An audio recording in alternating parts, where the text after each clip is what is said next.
Hello and welcome to this Dynamicweb webinar. Today I'm going to give a tech talk, as we call it, and I'm going to talk a bit about items. I will not give an introduction to items or go into great details on how you use items and when you should use items and stuff like that, because I assume you've already been playing around with items in Dynamicweb. So the focus today will be some of the new features and improvements we've made in Dynamicweb 8.3.1. So as mentioned, I'll tell you something about what's new regarding items, and then we'll finish off with some questions. And I'm sure you have a lot of really good questions out there, and I will do my best to answer any questions you may have.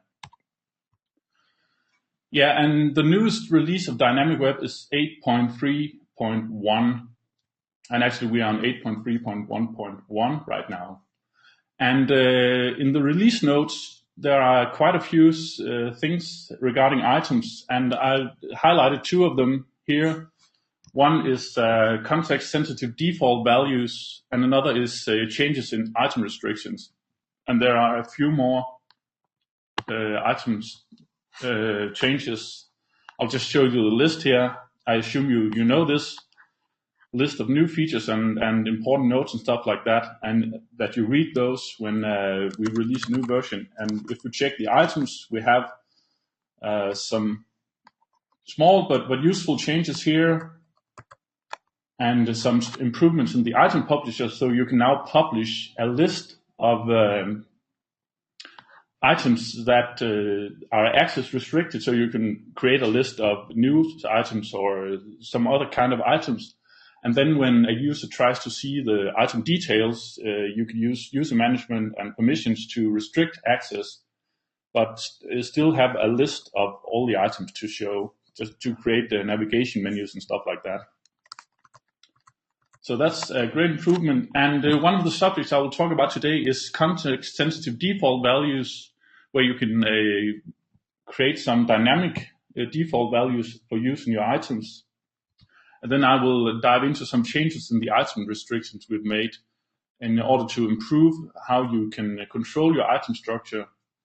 And these changes are really great, but unfortunately we have to make some breaking changes. But I'll just talk you through what has been changed, and then it's just a matter of a few minutes to make the necessary changes in your setup. Just jump back to my presentation, and also today I will show you some items on an example site that I've created. It's called items.dynamicweb.dk. Just open it here to show it to you. And on this site, I've collected a number of examples on how you can use items. For instance, I have an image carousel up here that's item-based. There's a small blog system, very simple blog system with a blog and blog posts. There's a calendar as well, and a news system. And basically, the blog and the calendar and the news is an item publisher. And in the calendar, there's some JavaScript library on top of it to show a calendar view. And if you want to see some examples on how to use items, I suggest you go to this site and check out the pages and how they work. And everything on this site is available in GitHub. So you can go to GitHub and check out the item type definitions and the templates. And all the templates are created using Razor on this site. So this is a site showing how to use items and use Razor in your templates. So back to the presentation. In Dynamicweb 8.3.1, we've improved the restrictions, and I really like to say that. I think it's fun that we've improved the restrictions, but we have, and the reason for doing that is that it was a bit counterintuitive in the way you could control which items could be created where in your page tree, basically. So we have changed some things around, and I will show you shortly what has been changed, and you can read more about this in the release notes. But basically, previously there was a lot of check marks for enabling an item. If you hadn't put in any check marks, then an item could be used everywhere. But now we've changed that, so you have to explicitly state where you want an item to be able to create it. And also, before 8.3.1, you could limit your children, but if you hadn't limited your children, you could have any child below your item. But now you have to explicitly allow children, and regular pages and is a part of the allowed children list now. So there are some breaking changes, but the changes are really good, and it makes it easier to work with items and controlling how you can create items and where you can create them. Let me just jump into the example site to show you some of the items definitions where I've been using some of the new stuff. I go to the item types, and if we take a look at the block item type, for instance, then in the restriction settings, I now have to as mentioned, to check the things that I want to be enabled for this item. Previously, it was a bit implicit when and when not an item could be created.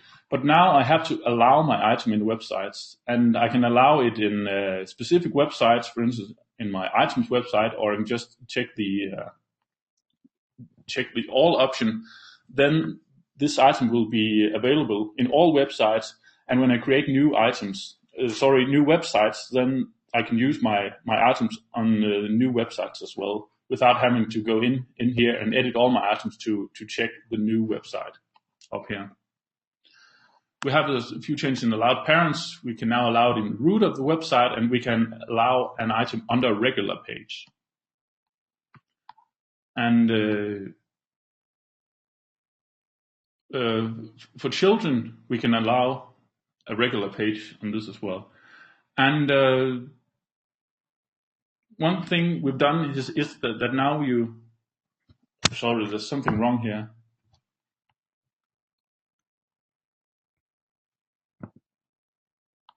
Yeah, down here I say that there's something wrong with the translations here. Sorry about that. But down here I say that this this limit child item should not be here. It's allowed children, and I can allow a regular page below this item, or I can allow any of these items below my page. And this item type is a blog, so I will only allow blog posts under that page. Sorry about that confusion. So that's basically the changes, and it has been turned around a bit with respect comparing to before 8.3.1. But I hope that you see that we think that it makes a lot more sense to do it this way, and it's easier to see what items you can create where. And if I just jump into the content area, for instance, when I create a new subpage to my blog, then I can only create a blog post, because blog post is the only allowed item under the blog. And furthermore, I have restricted my blog post to not be able to be allowed under a regular page. So if I click on the front page, that's a regular page, and create a new subpage, then sorry, there's something wrong with my setup. But you see down here, I'm not allowed to create news items because I've set up the right restrictions on the news item type. Sorry about that confusion. I assure you it works. I'm just confusing myself, and hopefully I'm not confusing you out there too much. But read the release notes and the important notes, and then ask any questions you may have about these changes on the forum, and then we will reply as quickly as possible. Another improvement in Dynamicweb 8.3.1 with items is that default values can be dynamic now. Previously, you could put in a default value, but it had to be a static value, apart from date time fields where you could put in now to get the current date. What we've done now is that you can use some values from objects depending on the context. For instance, you can get properties from the current user or from the current page. For instance, if you create a page-based item, you can copy the menu text property from the actual page object to your item. And you can get values from the request and from a session. And you can also compute a value. So basically, using syntax like this, you can make a computation, and then the default value will be the result of this computation. So in this example, I create a date that's 7 days from now in a week's time. And we're working on documenting all these features, but I'll just jump back to my example site and show you how they can be used. And hopefully that will work. So jumping back to the management center, the item types, where I have my news item. I have a title and an excerpt and stuff like that. And this news item is page-based, used for creating item-based pages. So I have pages checked here. And when I create a news item, I want to reuse, get the menu text, the title of the page, and put that into the title field of my item. And I can do that by writing this.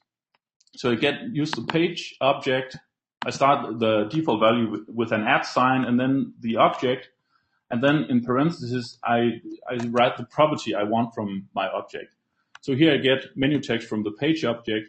And this is basically using the Dynamicweb API. So any property on the page object can be put into the parentheses here. And in the author name, I want the default value to be the name of the currently logged in user. And similarly, the email field, I want to get the email from the user.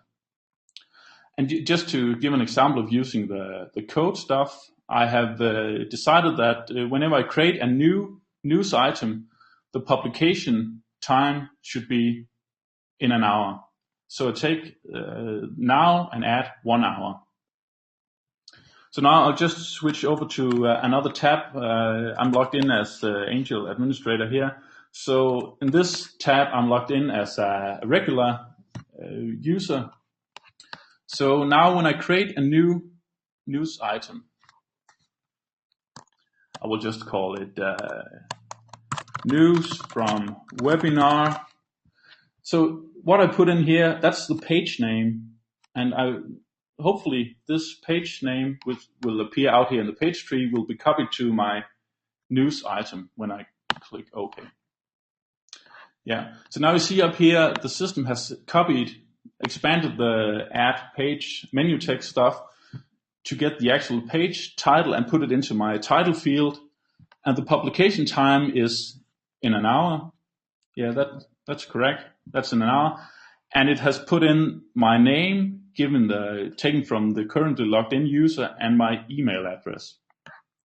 So this makes it easier to make something, to get stuff and create some really useful items where you can pick up some values from the context.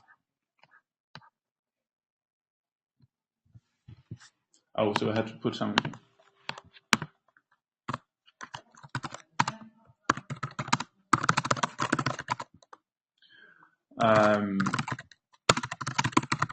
Some cool new features and items are shown and disable close.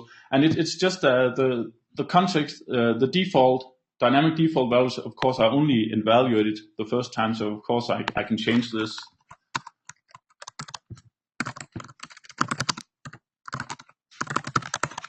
So it's only when I create a new item that the values will be set. But so that's basically it. Dynamic default values on items. That's really useful. And you can see examples on this on GitHub and on this item example site.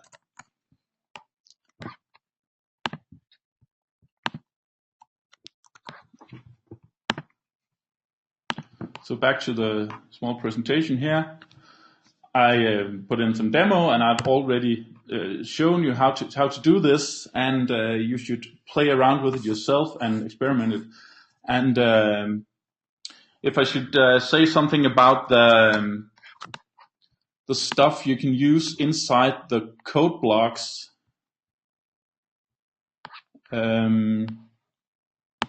Up here, this code is it's a C# expression that you can evaluate, and in theory you could write any C# expression, but you cannot. You're actually running this code in a context where you only imported the system namespace and stuff like that. So you should probably limit yourself to simple computations like dates and stuff like that. So that's basically what I will say right now, and I've just collected a few resources that I think you should take a look at. Of course, the release notes, whenever we put out a new release, you should check out the release notes and also check out the important notes and see if you have to do something before upgrading or if you have to do something right after upgrading. In this case, it says here you have to do something after the upgrade. So read those and ask any questions you have on the forum beforehand or contact the support department. And once again, the example site, you can take a look at that and play around with it, and you go to GitHub and get a copy of the item types and the templates to play around with. And just to mention, we of course have some more webinars coming up in 2 weeks' time. Sorry, I have to log in here. In 2 weeks' time, we have a tech talk about publishing data in JSON and XML, and I look forward to seeing that. That will be really cool and a useful feature in Dynamicweb. And in a week's time, 4 weeks, Ask will talk about some channel and social publishing. So attend those. Hopefully you can learn something, some new cool stuff. So yeah, that's what I will say now. So now for the questions, and I see down here that there's already quite a few questions. So now I'll just take them from the top, and hopefully I will be able to give you some answers.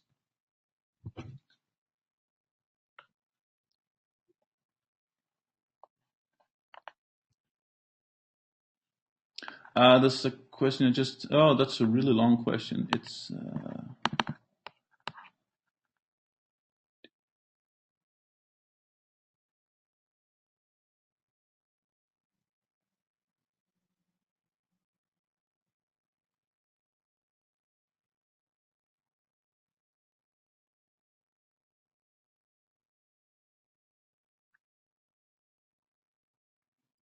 there's a really long question about some settings on parent-child relations. I just have to use some more time to read the question and understand it correctly. So I'll get back to you, Paul, with an answer on that. Maybe we should take it on the forum, so we can. I'll make a forum post with the answers, so we can, so you can see the answer later.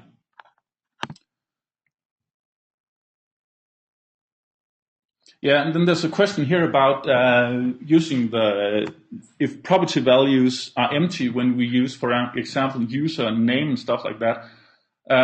If we try to get a property on the user object, for instance, and the property does not exist, then the default value will be contain the add users stuff. So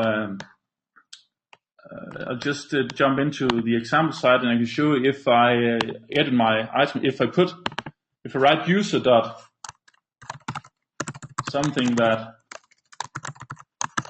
does not exist, if I do it like this, then when I create a new item, the default value will be this value.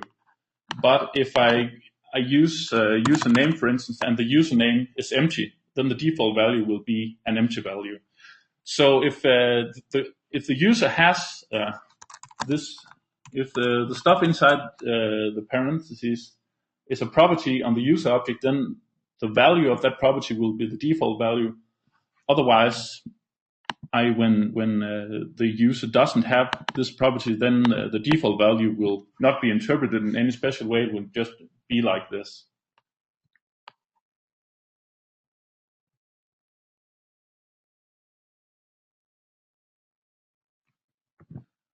Yeah, and there's a question about default values, date.add hours, if it's interpreted correctly, if I'm not using razor templates.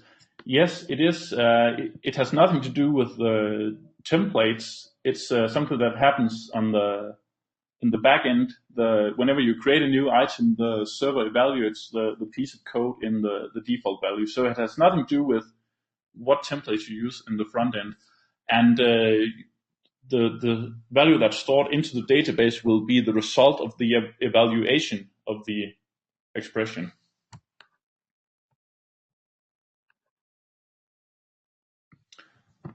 Oh, there's a question here about if we can mix static text with dynamic values. I'm not sure I understand the question, but you can write stuff like this. Yeah, you should be able to write something like this, for instance, and then get no.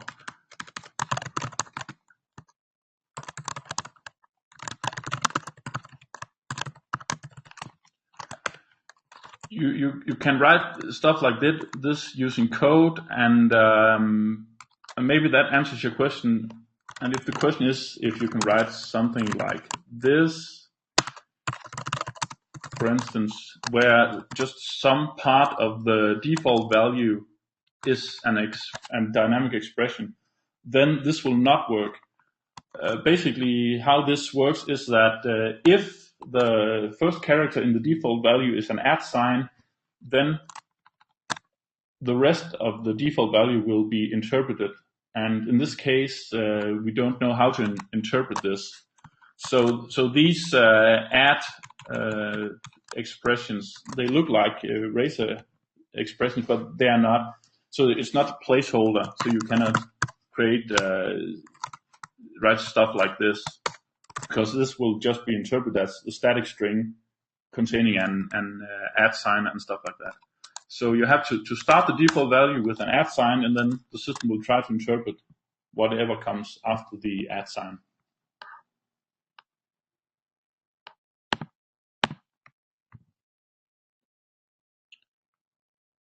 There's a question: can we now set access restrictions for access for the user to website setting items? No, you cannot do that. If you can edit the website setting the website, then you can also edit the website settings.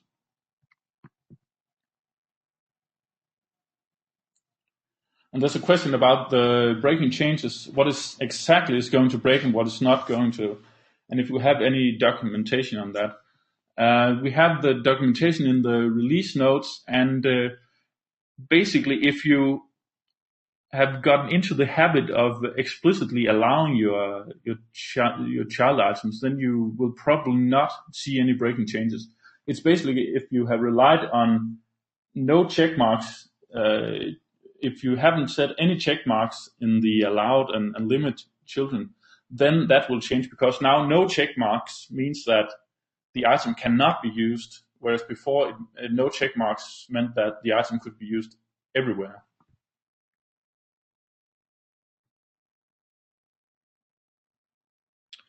Then the question is, it's possible to get access to the backend on items.dynamicweb.dk. Yeah, basically it is, but you will not get it. So it's better that you go to GitHub and get the templates and the item type definitions, and then set it up on your own solution. We have to make sure that we can control what's going in, and not that I think that you will break anything and do something, but it's our example side, so we need to be able to control what happens on that side. But go to GitHub and get a solution get a copy of the item types and the templates, and then you can upload that to any dynamic web solution you have.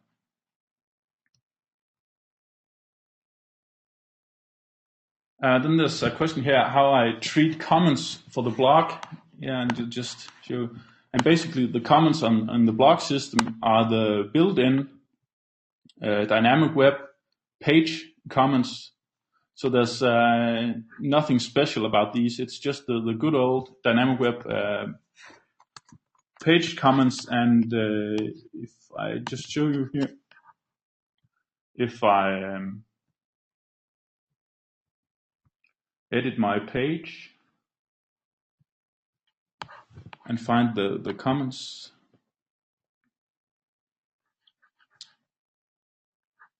Yeah, come on, yes.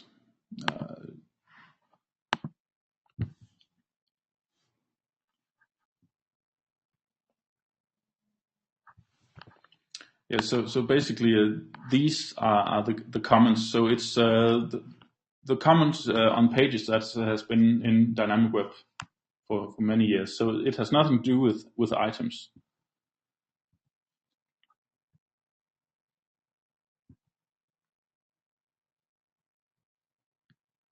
Then there's more questions on what we use for parsing the C# expressions inside default values, whether it's one linear eraser template. No, it's not a eraser template. It's some stuff we found on Google for using a C# compiler from Dynamic Web. So basically, we create a string of C# code and have the C# compiler compile it into an object that has an evaluate method that evaluates the expression that's been put into the default value.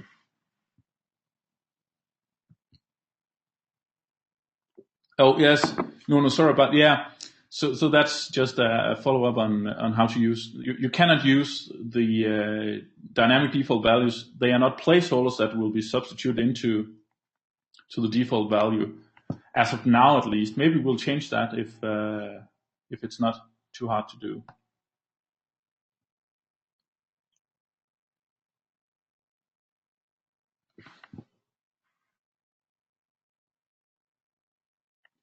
And there's a question here about whether the default values can be lazily evaluated. So they will be evaluated when publishing an item.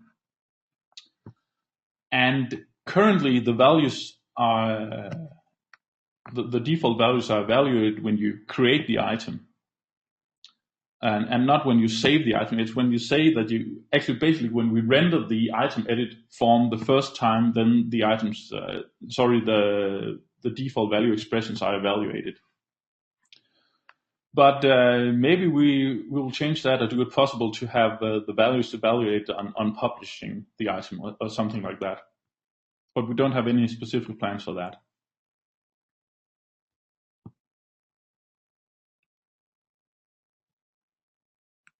Yeah, there's some more questions about using the add expressions as placeholders inside a string.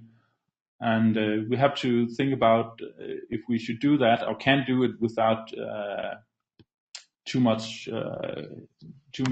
changes and without it being too hard. But I'm sure some of you out there will have some suggestions on how to do that, and we will be able to improve it. So let's talk more about that on the forum or somewhere else. Yeah. You know who you are, you guys with all the good suggestions for how to dynamically evaluate C# code, and you can probably I could probably learn a lot of cool tricks from you guys. So just contact me on the forum or an email or something. Then there's a question about any plans and restrictions for website settings items. No, we don't have any plans on that. So not any specific plans, but maybe we will have to make some plans on it. So basically, so you can restrict an editor from editing the website settings. So once again, if you can edit a website, you can edit the website settings as well.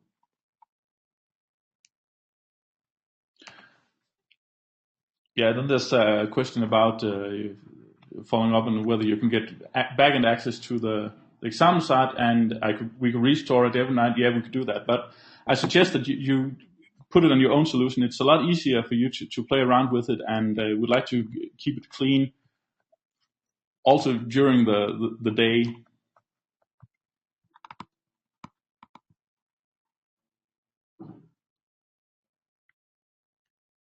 And then there's some more about the comments, and basically, yeah, we're using page comments in the blog example because currently we don't have anything else.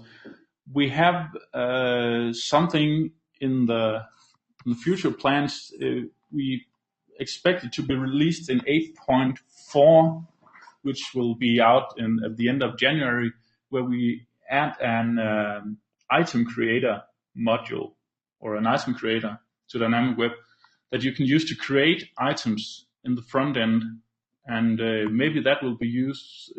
We'll be able to use that for creating item-based comments on items and pasting and stuff like that. But so you have to wait a few months, and then we will probably come up with something that you can use for stuff like this.